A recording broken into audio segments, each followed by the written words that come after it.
حضور علیہ السلام نے فرمایا اربع من اوتیہن اوتی خیر الدنیا والآخرہ، فرمایا 4 چیزیں ایسی ہیں کہ جس کو وہ 4 چیزیں اللہ تعالیٰ دے دے، جس کو مل جائیں، یوں سمجھیں کہ اسے دنیا اور آخرت کی ساری خیر مل گئی، ساری بھلائی مل گئی اور ساری خوبی مل گئی۔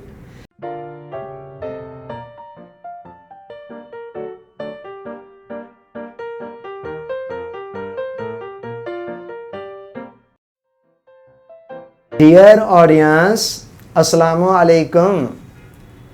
المعجم طبرانی میں حضرت عبداللہ ابن عباس رضی اللہ تعالی عنہما سے ایک حدیث مروی ہے۔ حضور علیہ السلام نے فرمایا اربع من اوتیہن اوتی خیر الدنیا والآخرہ، فرمایا 4 چیزیں ایسی ہیں کہ جس کو وہ 4 چیزیں اللہ تعالیٰ دے دے، جس کو مل جائیں، یوں سمجھیں کہ اسے دنیا اور آخرت کی ساری خیر مل گئی، ساری بھلائی مل گئی اور ساری خوبی مل گئی۔ وہ 4 چیزیں کون سی ہیں؟ حضور علیہ السلام نے فرمایا قلبًا شاکرا، پہلی چیز ہے شکر کرنے والا دل، اور دوسری ولسانًا ذاکرا، ذکر کرنے والی زبان، اور تیسری وبدنًا علی البلاء صابرا، مصیبتوں پر، تکلیفوں پر، آزمائشوں پر صبر کرنے والا بدن، اور چوتھی وزوجۃ لا تبغی خونًا فی نفسہا ولا فی مالہ، ایسی عورت جو اپنی عزت کے اندر خیانت نہ کرتی ہو اور شوہر کے مال کے اندر خیانت نہ کرتی ہو۔ تو یہ 4 چیزیں ہیں جن کے مل جانے کو حضور علیہ السلام نے دنیا اور آخرت دونوں جگہوں کی بھلائی، خیر اور خوبی کے مل جانے کے مترادف قرار دیا ہے۔ پہلی بات کیا ہے؟ قلب شاکر، ایسا دل جو اللہ رب العزت کی شکر گزاری کے جذبہ سے بھرا ہوا ہو، جو اللہ کی نعمتوں کے تصور سے لبریز ہو۔ شکر کا اظہار بے شک زبان سے ہوتا ہے یا عمل سے ہوتا ہے، لیکن اصل میں یہ ایک جذبہ ہے جو انسان کے دل میں پہلے پیدا ہوتا ہے۔ دل میں انسان محسوس کرتا ہے کہ میرے خدا نے مجھے کتنا کچھ دیا ہوا ہے، اور جب دل شکر کے اس جذبے سے بھر جاتا ہے تو پھر زبان بے اختیار زبان پر بھی وہ کلمہ آتا ہے اور انسان کے عمل سے بھی اس کا اظہار ہوتا ہے۔ یاد رکھیں، شکر گزاری ایک مزاج کا نام ہے۔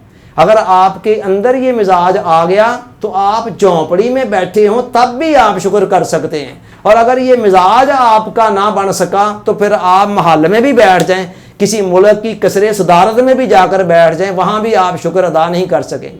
اور دوسری فرمایا ہوا لسانًا ذاکرا، وہ زبان جو اللہ کے ذکر سے تر رہنا جانتی ہو۔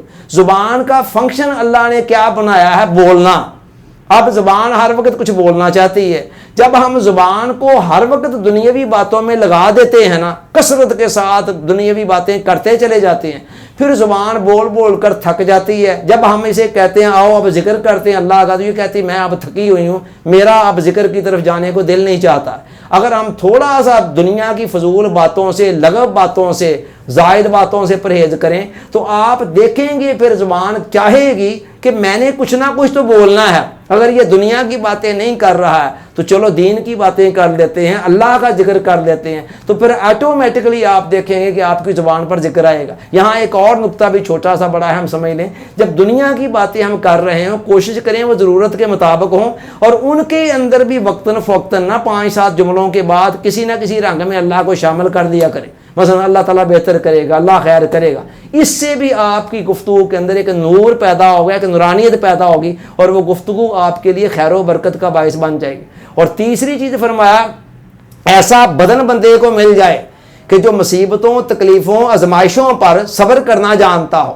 اب دنیا کے اندر اللہ تعالیٰ نے دنیا کو دارالامتحان بنایا ہے، یہاں انبیاء کرام پر بھی تکلیفیں، مصیبتیں، آزمائشیں آئیں، اور بعد میں بھی قیامت تک ہر بندے پر آنی ہیں۔ خاص طور پر حق کی راہ پر چلنے والوں کے لیے تو مصیبتیں لازمی آنی ہوتی ہیں، ہو ہی نہیں سکتا ہے۔ اللہ تعالیٰ کا یہ قانون ہے کہ جس نے بھی اللہ کی راہ میں چلنا ہے، نیکی کی راہ پر چلنا ہے، اس کو مصیبتوں کا، رکاوٹوں کا، مشکلات کا سامنا کرنا پڑنا ہے۔ کبھی تنگ دستیاں بھی آتی ہیں، کبھی اور پرابلمز آتے ہیں، تو ان جگہوں کے اوپر انسان حوصلہ نہ ہار دے بلکہ صبر کے ساتھ ان کو برداشت کرنا جانتا ہو۔ اور چوتھی فرمایا ایسی رفیقہ حیات مل گئی کہ جس کے اندر یہ 2 خوبیاں ہوں، نمبر 1 اپنی عزت کی حفاظت کرنا جانتی ہو، اور نمبر 2 شوہر کے مال کی حفاظت کرنا جانتی ہو۔ اب آپ غور کریں کہ ہم کامیابی کو کن نقشوں میں تلاش کرتے پھر رہے ہیں۔ دنیا کے مال و دولت کی کثرت میں، جاہ و منصب میں، شہرت میں، ناموری میں، تو حضور علیہ السلام جو سٹینڈرڈ جو معیار دے رہے ہیں دنیا اور آخرت کی کامیابی، خیر، خوبی اور بھلائی کے مل جانے کا، یہاں مال و دولت کا کوئی ذکر آپ کو کہیں نظر آیا ہے؟ پہلی 3 چیزوں کا تعلق ہمارے اپنے ذاتی کردار کے ساتھ ہے، اور چوتھی چیز کا تعلق ہماری زوجہ حیات، رفیقہ حیات کے کردار کے ساتھ ہے۔ چاروں جگہوں پر کردار ہی ہے، مال و دولت کی کثرت قلت یہاں کہیں بھی دکھائی نہیں دے رہی۔ لہذا اپنے پوائنٹ آف ویو کو صحیح کریں اور دیکھیں کہ اللہ اور اس کے رسول کی نگاہ میں اصل کامیابی کس چیز میں ہے اور اصل خیر، خوبی اور بھلائی کس چیز میں ہے۔ اللہ تعالیٰ سوچنے، سمجھنے، یاد رکھنے، عمل کی توفیق عطا فرمائے، آمین۔ آپ کا بہت بہت شکریہ۔ السلام علیکم۔